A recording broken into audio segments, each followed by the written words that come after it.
Christian, dis-moi, tu connaîtrais pas quelqu'un qui crée pour la mode avec une identité un peu différente et tout, on cherche quelqu'un qui a du talent. Après tout, pourquoi pas moi? Mais rien n'est fait parce qu'il va devoir rencontrer un géant du milieu, Marcel Boussac. Christian Dior arrive dans les bureaux de Marcel Boussac et c'est pas compliqué, tout est impressionnant. Il est ultra intimidé quoi. Il arrive et tout de suite, dès qu'il entre, il sent que Marcel Boussac est très attentif. Comme si rien qu'à l'entrée de Christian Dior, il avait vu qu'il avait misé gagnant. Je sais pas si vous voyez ce que je veux dire. Lui qui d'habitude est extrêmement timide, là il va pas s'arrêter de parler. Il va expliquer son point de vue, ses idées pour la maison. Il explique qu'il veut pas ressusciter la maison Gaston, mais que lui, son projet c'est d'avoir une maison de couture à son nom. Et il explique une maison où tout serait nouveau de l'état d'esprit jusqu'au personnel. En fait son projet il est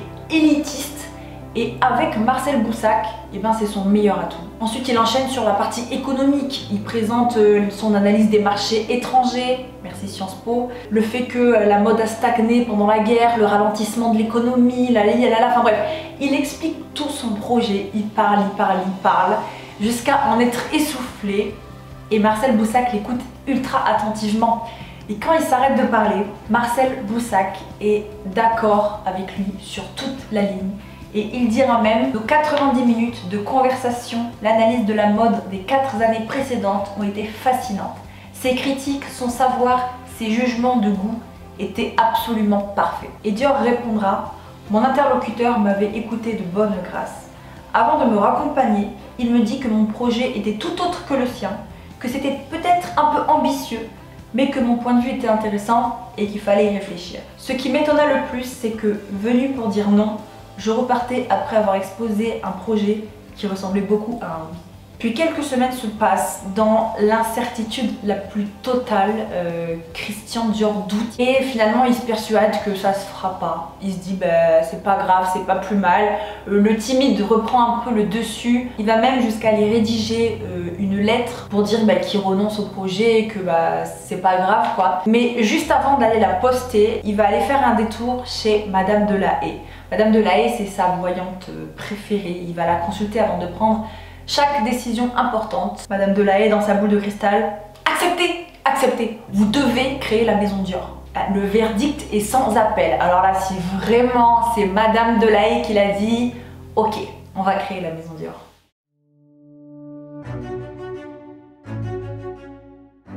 Il apprend que Marcel Boussac est prêt à le suivre dans son projet. Et là, Christian Dior va nous faire un peu la drama queen. J'avais tant espéré que rien n'arriverait que cette bonne réponse me consterna.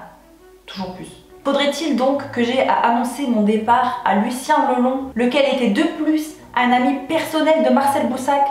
Dans quelle aventure m'étais-je engagée? Il me tue. Bref, il panique un peu, mais c'est normal, c'est le plus gros projet de toute sa vie. La maison Christian Dior est créée le 8 octobre 1946, donc vraiment juste après la guerre, et Marcel Boussac en est l'unique propriétaire. Christian Dior, lui, est nommé gérant. La maison de couture doit ouvrir le 15 décembre et la première collection est prévue pour janvier. Donc là vraiment, il y a du pain sur la planche. Il va constituer son équipe sur mesure et sa force à ce moment-là, c'est de s'être très bien entouré. Parce que t'as beau être le créateur le plus talentueux, si tu t'entoures des mauvaises personnes, ça peut clairement te tuer. Il va par exemple garder sa secrétaire personnelle qui travaillait pour lui déjà chez Lucien Lelon. Il va aussi embaucher Mitza Bricard qui aura le rôle de muse, sa mannequin référence, sa mannequin fétiche, et elle sera aussi directrice artistique de la maison. Son caractère bien trempé et ses outrances équilibrent à merveille le personnage très discret de Christian. Il apprécie aussi son honnêteté parce que c'est une femme de goût. Quand Christian Dior présente un tissu là où tout le monde ferait une pluie de compliments, ben Mitza elle aura toujours la petite remarque pertinente qui sera très importante toujours pour Christian. Pour ses mannequins, Christian Dior cherche de l'élégance et de l'allure, bien sûr, hein, il y tient, mais il veut aussi une certaine aisance du mouvement, un peu de rythme quoi. Il choisit des mannequins en fonction de ce qu'elles dégagent. Et d'ailleurs pour chaque collection, il assimilera toujours une création à un mannequin en particulier. Et il fait ses choix en fonction du caractère du mannequin, de sa démarche. Je pense notamment à une de ses mannequins phares qu'il surnomme Lucky. Avec elle, c'est la couture mise en spectacle, quoi. Elle est très imposante, elle a l'air de captiver l'attention. Il y a aussi Renée qui est extrêmement élégante et qui inspirera à Dior ses plus grands modèles. Il a donc décidé d'ouvrir sa maison mi-décembre, mais malheureusement 3 jours avant l'ouverture, son père décède. Encore une fois, il perd un membre de sa famille. Évidemment, il est dévasté, mais il a tout de suite un sentiment de responsabilité, comme si maintenant c'était à lui d'assurer seul son destin, quoi. Avec l'ouverture de sa maison de couture, vraiment c'est débrouille-toi mon grand, quoi. À la fin des travaux, Dior s'isole dans une maison d'amis en pleine forêt et l'inspiration lui vient. Lui qui a toujours dessiné pour le compte d'un autre, enfin il va pouvoir dessiner pour lui, il va pouvoir laisser parler sa créativité. Il passe son temps à dessiner et en quelques jours, il crée la collection qui deviendra celle historique du New Look.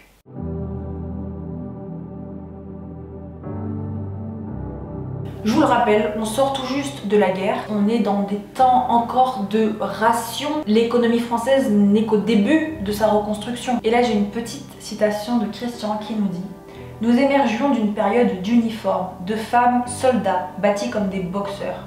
J'ai dessiné une femme fleur, des épaules arrondies, des tailles fines comme une liane et des jupes aussi larges qu'une corolle. C'est la taille d'une fleur une fois que toutes ses pétales sont ouvertes, en fait, c'est ça. Donc quand il revient de sa retraite, il réunit ses 3 divas, comme il les appelle. On a Raymonde, la directrice de studio, elle est partout là où il faut être, c'est le bras droit de Christian. On a Marguerite, directrice technique, donc elle fait clairement le lien entre le bureau de Christian et les ateliers de création. Et bien sûr on a Mitza, donc la muse et la directrice artistique. Et il leur sort la pile de dessins et c'est parti pour des heures de débat. Ils jugent, ils examinent, ils trient. Ça doit être tellement passionnant de débriefer comme ça des croquis bruts, d'essayer d'imaginer le potentiel, les matières, les couleurs. À ce stade de la création, tout est encore possible. Chacun donne son avis, chacun a ses croquis préférés et il sélectionne comme ça une centaine de croquis qui composeront la collection. Première étape franchie, c'est la course qui commence. Déjà, Marguerite, elle va prendre les croquis sélectionnés, elle va les emmener aux premières d'atelier, donc c'est les couturières en chef. La distribution des créations se fait en fonction des spécialités et des goûts de chacun. C'est ce qu'on sent le mieux, qu'on exécute le mieux, c'est le mot d'ordre des ateliers. Et je trouve ça génial parce que pour avoir vu des reportages sur d'autres maisons de couture, malheureusement les couturières ne choisissent pas toujours leur modèle. Souvent c'est tiens toi tu fais ça. En tant que couturière ça doit être tellement gratifiant de pouvoir choisir son modèle et je trouve que c'est une super façon de travailler quoi, à titre personnel. Mais le défi qu'impose Christian Dior à toutes ses couturières, c'est que ses créations doivent être construites, moulées en fait sur le corps féminin. Il veut dessiner la taille, mettre du volume sur les hanches. C'est un travail d'architecte en fait parce que du coup il faut sans cesse reprendre pour que ça tombe parfaitement. Et en plus de tout ça, Christian Dior rajoute une contrainte de taille. Il veut doubler tous ces tissus de percale. C'est du coton très fin, de haute qualité. C'est une technique très ancienne qui a été abandonnée par presque tous les couturiers à l'époque. Évidemment, c'est pas Chanel qui va utiliser cette technique, c'est sûr. Mais bref, le fait de doubler tous ces tissus comme ça de percale, ça donne une tenue incroyable à ces robes qui ne trouveraient pas ailleurs, tout simplement. Et à partir de ce moment-là, c'est un va-et-vient interminable entre la couturière qui découpe son tissu, elle essaye sur le mannequin en bois, elle fait son patron, Marguerite passe examiner la maquette. Parfois il y a une première d'atelier qui s'en mêle, on essaye la robe sur le mannequin, ça va pas, on défait, on ajuste, on présente la robe à Christian Dior sur la mannequin, 13 dans tout l'atelier. Il aime ou il aime pas, parfois il doute, c'est pire. On est là, on examine longtemps la robe, comment on pourrait l'améliorer, on cherche, on déchire, on retourne, on raccourcit, on rallonge, faut tout refaire, on essaye un décolleté, ça va pas, on essaye un autre décolleté. C'est insupportable, j'imagine même pas la pression des couturières. En fait, c'est des moments de création complète. Tout le monde prend son mal en patience en fait jusqu'à ce que Christian Dior dise stop, on touche plus, c'est parfait. Et là j'ai une citation de Christian Dior lui-même qui parle de ces moments de création historique. Le travail se fit dans des conditions invraisemblables. L'exiguïté de mon studio nous contraignit pour avoir plus de recul à déborder rapidement sur tous les espaces libres. Devant l'invasion croissante de tissus, je dus travailler sur le palier et même sur les marches de l'escalier. La maison vivait dans la fièvre. Donc de fil en aiguille, de retouche en retouche, la collection prend vie. On abandonne les croquis et la théorie pour se concentrer sur les vraies robes maintenant. Pour Dior, chaque création qui prend vie est un miracle de joie. Je pense que l'exaltation qu'il montre devant une robe parfaitement finie, qui lui plaît à merveille, doit payer au centuple les heures que la couturière a mis dans le travail. Après les filles, elles retournent dans l'atelier. Monsieur Dior a aimé. Maintenant, la maison de couture froufroute de merveille à tous les étages, sur des cintres, à bout de bras, qui courent partout dans les ateliers. Ça fourmille de création. L'armée se prépare et plus personne d'étranger n'a le droit de rentrer dans la cité interdite. Les couturières sont accablées par les heures supplémentaires. Tout le monde travaille jour et nuit. Et Dior, lui, il fait plus que vivre plongé dans son travail, il en est complètement halluciné quoi. Et dans toute cette folie créative, Dior reste lucide. Pour sa première collection, il présente surtout des modèles sobres avec du noir, du bleu marine, du gris et un peu d'écru pour la soie. Sa création vedette est bien entendu son tailleur bar qui deviendra iconique. Il se compose d'une veste en shantung ivoire avec un col ajusté, des basques arrondies et d'une jupe plissée en laine noire. L'une des robes phares qui donne son nom à la collection, Corolle, c'est une robe en laine et sans col. Elle est fermée par 5 boutons à l'avant du corsage. La jupe, elle, qui dissimule plusieurs jupons, est plissée très finement derrière. Dans son souci méticuleux du détail, Christian Dior reste vigilant sur tout jusqu'au bout. Il fixe longtemps ses modèles, il cherche la perfection. Un autre chapeau, un autre bijou, tout est dans le détail en fait. La veille de la grande première, les proches amis de Christian demandent à voir la collection en exclusivité et il l'accepte même s'il est extrêmement stressé. Tu m'étonnes, il s'apprête à lâcher une bombe dans Paris. Le verdict est unanime, tout le monde est émerveillé. Les compliments pleuvent et Christian Dior, lui, n'arrive pas à y croire en fait. Répétition générale, tout le monde est à bout de nerfs. On fait les ultimes retouches, les filles tiennent plus debout. De toute façon, il est trop tard. On ne peut plus rien changer. Ça y est, c'est l'heure. Et tout à coup, une grande tranquillité. Le sentiment du travail accompli. 12 février 1947. Certaines filles ont passé les dernières heures de la nuit à transformer la petite boutique en vrai magasin pour pouvoir accueillir tout le monde. Carmel Snow, la reine absolue du Harper's Bazaar, a un canapé à 3 places. Sa présence est indispensable. Elle est crainte, admirée. Ses goûts personnels font foi auprès des plus grands professionnels du milieu. Le monde entier s'est déplacé, tout Paris est là dans le magasin de Christian Dior, avenue Montaigne, pour sa première collection. Il est 10h30. Les magasins sont pleins à craquer, le rideau s'ouvre et le défilé commence. Très vite, les applaudissements ne se font pas prier, le spectacle est parfait. En général, pendant les défilés à l'époque, qui duraient 1, parfois 2 heures, il y avait toujours une vague de lassitude qu'ils appelaient à l'époque l'heure du poudrier, où on se repoudre un peu le nez, on commence à discuter, on allume des cigarettes. Pendant le défilé de Dior, aucune baisse de rythme, les gens n'arrivent pas à décrocher leurs yeux. Les critiques ne se font pas attendre et voici celle du Harper's Bazaar anglais. Hautaines, avec leurs jupes ondulantes, les épaules souples, leur corsage ajusté, leur taille de guêpe et leurs petits chapeaux noués sur le menton, elles virevoltaient, bousculaient les cendriers sur leur passage. Cette légèreté était la volupté même. Et Dior racontera: la dernière robe passée dans l'enthousiasme, Marguerite, Milza et moi, nous regardions dans la cabine sans pouvoir parler.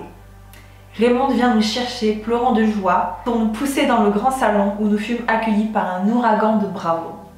Quoi qu'il puisse m'arriver d'heureux dans ma vie, rien ne pourra dépasser ce que j'éprouvais à ce moment-là. Et devinez quoi, c'est Carmel Snow, la plus enthousiaste.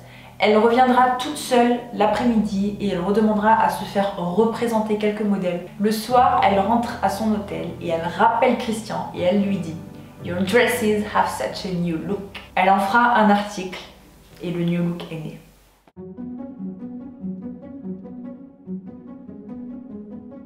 On fait bientôt la queue devant le 30 avenue Montaigne. Ici passent des scènes dignes d'un film de catch. Les femmes s'arrachent les robes, ça se tire les cheveux, ça se hurle dessus. Mais le new look n'est pas bien accueilli par tout le monde, loin de là. Il y a même des manifestations contre Christian Dior, contre son extravagance et ses prix élevés, alors que le peuple meurt encore de faim, alors qu'il y a encore des aliments qui sont rationnés. Lui il est là et il fait des robes de 60 mètres de long quoi. Les femmes qui portent du Dior à cette époque là doivent presque se justifier en fait, elles doivent presque être désolées de porter du Christian Dior dans la rue. Et au milieu de toute cette révolution, il y a aussi les Américains qui sont pas contents et qui font pas un bon accueil à Christian Dior parce que tout simplement ces modèles sont incopiables, tellement ils demandent une technicité et un savoir-faire précis.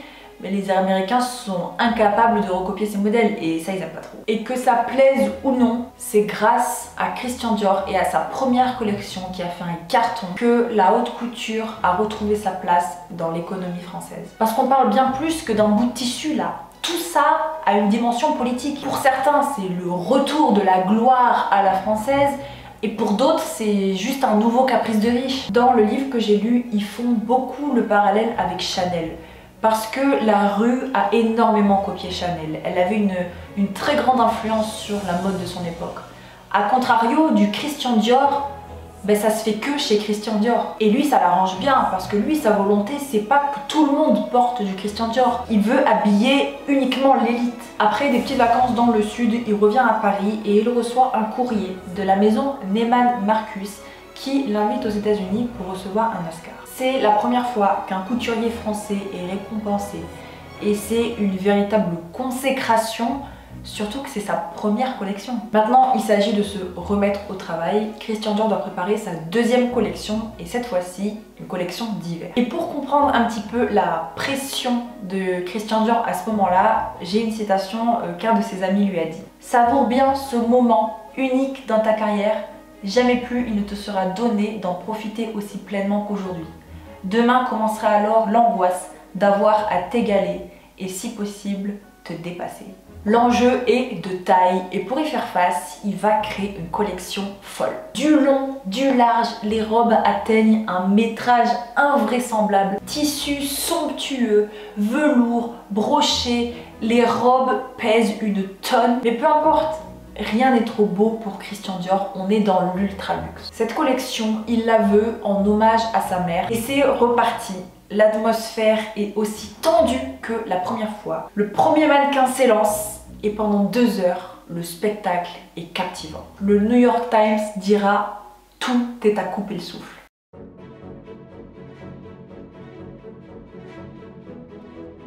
Dès la deuxième année de sa maison de couture, Christian Dior va travailler main dans la main avec les États-Unis.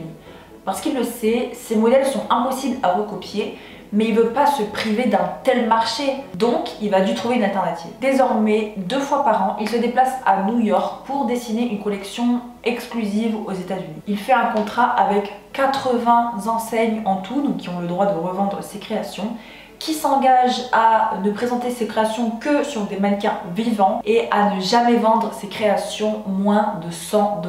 Alors 100 $, vous allez me dire, mais c'est rien du tout. Pour comparer, 100 $ à l'époque, c'est à peu près 40 000 francs, donc c'est énorme. Mais 40 000 francs, en euros, ça fait seulement 60 €. Donc c'est pas grand chose, mais pour l'époque, c'est énorme. Christian Dior prend très peu de vacances. Quand il prend des vacances, ce qu'il appelle ses retraites, c'est souvent pour dessiner la future collection, donc c'est pas vraiment des vacances. Il dessine à chaque fois ses collections en moins d'1 semaine, parfois en 3 jours seulement. On parle de 300 croquis minimum. Et pour chaque croquis, il faut dessiner un manteau, un chapeau, une paire de gants, un foulard. C'est une quantité de travail mais astronomique. Comment faites-vous pour inventer continuellement? Lui demande la presse devant le rythme infernal de son travail. Je fais une collection avec 15 idées, qui sont pour la plupart des idées techniques. Quelques mouvements et surtout de nouveaux montages, de nouvelles façons de couper, de monter, de construire. Mes idées sont donc des idées de couture, mais exprimées par un dessinateur qui se moque de la difficulté. Il faut qu'une tendance précise se retrouve dans un certain nombre de robes pour que la mode nouvelle s'impose. Tous les modèles ne sont donc absolument pas originaux. Ils ont entre eux des cousinages. Ensuite, les collections s'enchaînent. Chacune comporte un certain nombre de tentatives avortées, d'idées que j'aime bien ici, qui n'ont pas été retenues ni tuées par le succès.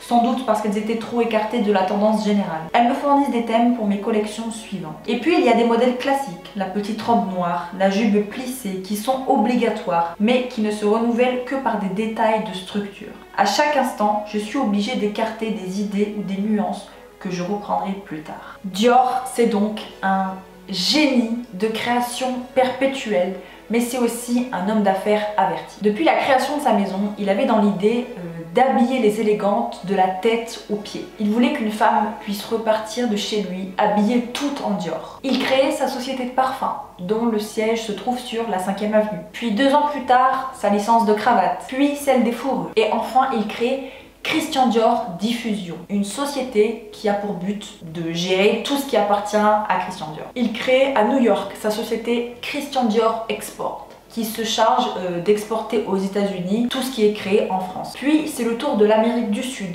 Il s'associe avec une maison de couture là-bas et il lui donne l'exclusivité. Elle a le droit de reproduire tous les modèles Christian Dior qui se font en France. En 1952, il inaugure sa première maison Christian Dior à Londres. Et puis l'année d'après, en 1953, ce sera le tour de l'Italie. Ces puissantes affaires, sous le contrôle financier absolu de Marcel Boussac, ne sont pas les seuls à répandre le nom de Christian Dior. Il a été accordé 60 licences à des industriels autorisés à utiliser le nom de Christian Dior sur les 5 continents. Business is business. Christian Dior touche des royalties plus ou moins élevées en fonction des produits et il n'est pas à plaindre, hein, bien sûr, il gagne très bien sa vie, mais il ne possède pas sa maison de couture. Et je trouve qu'il y a une part d'injustice là-dedans. Alors ok, sans Marcel Boussac, il ne serait pas là où il en est aujourd'hui. Mais mince quoi, tout ça, toute cette usine à argent, c'est grâce à lui. Si Christian Dior n'est plus là, ben ça n'existe pas en fait. En tout cas, le fait qu'il soit la poule aux œufs d'or de toute cette énorme machine, mais que ça lui convienne malgré tout, mais je trouve que ça en dit long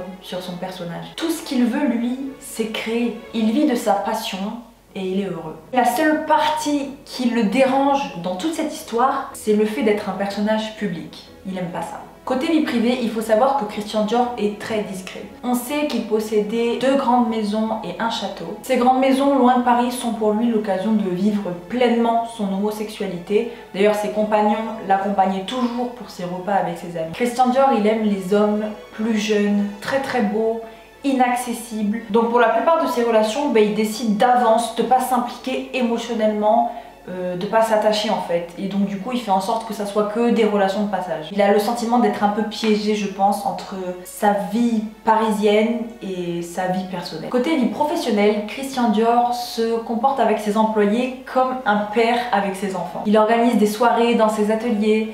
Chaque année, il organise un dîner où il invite à manger tous ses employés. Il appelait ses mannequins, ses filles, ses divas. Mais c'est aussi un patron qui est sévère, qui est ambitieux, très exigeant. Rien ne se décide ou ne se fait sans son accord. Il est intraitable avec lui-même et avec les autres. Parce qu'il parle toujours de sa maison de couture comme de son rêve en fait. C'est toujours son rêve qui s'est réalisé et il y tient comme à la prunelle de ses yeux. Ce que j'aime aussi chez lui, c'est sa folie créative.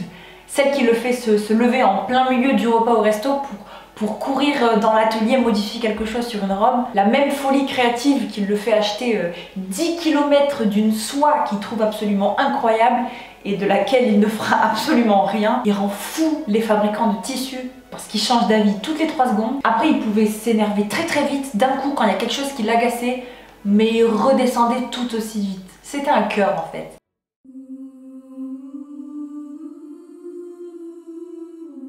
Christian Dior craint la mort plus que toute autre chose. Celle de sa mère l'a anéanti, celle d'autres amis l'ont traumatisé et sa superstition religieuse en est, je pense, le plus gros indice. Il a peur de se tromper, il a besoin de savoir, il a peur de l'avenir en fait. Et cette peur s'amplifie quand il s'éloigne de Paris, étrangement. Il est très casanier en fait, il aime pas tellement voyager. Et en quittant Paris, le 18 octobre 1957, il a plein d'appréhensions. Vous le savez, avant chaque nouvelle collection, Christian Dior prenait une retraite pour se reposer, mais aussi pour dessiner. Et il se rend au terme de Monte Cotigny en Toscane. Quand il arrive sur place, Dior se sent déjà mieux. Il adore cette ville, il dit qu'elle a sur lui un effet apaisant. Mais en plein milieu de sa cure, il va faire une remarque bizarre à Raymond, son bras droit. Il va lui dire « J'interdis qu'on prenne des photos de moi, je veux que mes amis gardent de moi le souvenir d'un homme vivant ». Et 2 jours plus tard, au cours du dîner à l'hôtel, il est à peu près 21h30, il se sent pas très bien et il demande à quitter la table et à être accompagné dans sa chambre. Quelques minutes plus tard, Raymond s'inquiète et elle décide de monter et d'aller frapper à sa porte. Pas de réponse, mais comme elle sait que Christian Dior a horreur qu'on le presse ou qu'on insiste quand il est pas bien, elle laisse couler. 1 heure s'écoule, Raymond elle le sent pas, elle a un mauvais pressentiment, donc elle appelle la réception et elle demande à ce qu'on lui ouvre la chambre de Christian Dior. Elle va dans la salle de bain et là elle découvre le corps de Christian Dior sur le carrelage. Il sortait de son bain, il a dû tomber, donc on réveille en vitesse le médecin de l'hôtel qui arrive en pyjama, mais c'est trop tard, il n'a rien à faire, Christian Dior est mort, il a fait un AVC. Nous sommes le 23 octobre 1957, il est 23h. Et Christian Dior vient de mourir à l'âge de 52 ans. La nouvelle reste secrète pendant des heures et d'ailleurs, petite anecdote, toutes ces biographies le font mourir le lendemain. On est donc le 24 octobre, la nouvelle se répand en fin d'après-midi dans le monde entier et c'est un choc pour tout le monde. 2 jours après sa mort, donc le 25, dans le Figaro, on pouvait lire « Un homme bon, tranquille, généreux, d'une exquise simplicité, qui ne parlait jamais de lui, jamais de ses succès, jamais de sa renommée. Beaucoup de gens qui ont souffert de la misère s'en cachent comme d'une faute ou s'en vantent comme d'un exploit. Christian, que l'on n'avait jamais entendu se plaindre, était sans orgueil, d'une délicatesse sans égale et parfaite. Parfois, lorsque nous évoquions notre jeunesse, il disait « Au fond, je dois bien bénir la ruine de mes parents. Elle m'a forcé à faire quelque chose ». Il y a énormément de citations de Christian Dior dans ce livre, forcément tout le monde lui a fait des hommages à la fin, mais je vais juste vous en lire une dernière. Christian a gardé une âme égale dans les contrastes de l'existence. Je l'ai connu fils de famille riche, je l'ai connu dans l'extrême pauvreté, lorsqu'eut sombré jusqu'au dernier centime la fortune de ses parents. Je l'ai connu archi-riche, lorsqu'à force de volonté de travail, et il faut bien le dire, par une sorte de génie, il eut sauvé la grande couture française et fait de sa propre maison avenue Montaigne la citadelle de l'élégance. Il parlait de ses mauvais jours avec simplicité. Un lundi de Pentecôte, comme je l'avais rencontré flânant sur les quais, je lui demandai de dîner avec moi. Bien plus tard, il me rappela ce dîner. Je n'avais pas mangé depuis 2 jours, ajouta-t-il sans tirer de ce souvenir ni mélancolie ni orgueil.